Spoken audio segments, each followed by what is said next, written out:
Devant la plus grande centrale nucléaire d'Europe de l'Ouest, hier, comme depuis maintenant une semaine, des centaines de salariés grévistes étaient mobilisés. 60% des effectifs du site de Gravelines. Il y a 25% de production en moins à Gravelines actuellement. Oui. Les travaux de maintenance, tout retard pris aujourd'hui sera des retards dommageables pour vous. Car ce mouvement de grève intersyndical concerne en tout 10 centrales dans l'Hexagone.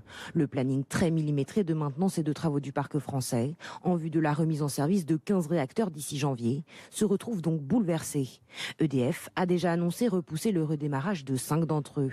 Selon le réseau de transport de l'électricité, cela pourrait donc avoir des conséquences lourdes sur l'approvisionnement en énergie au cœur de l'hiver. S'il fait très froid, on risque de manquer d'électricité. Alors le risque de blackout, c'est-à-dire d'effondrement du réseau, paraît assez faible, mais on pourrait, dans certaines situations extrêmes, en cas de grand froid, avoir ce qu'on appelle des délestages tournants, donc l'électricité qui serait coupée pendant quelques heures dans certaines régions. Mais EDF pourrait alors prendre des mesures coercitives. Du fait que l'électricité est un service public, elle obligera ces opérateurs et les salariés d'EDF qui doivent être présents sur les sites de production à revenir travailler. Pour mettre fin à cette grève, les syndicats demandent une revalorisation salariale de 5%.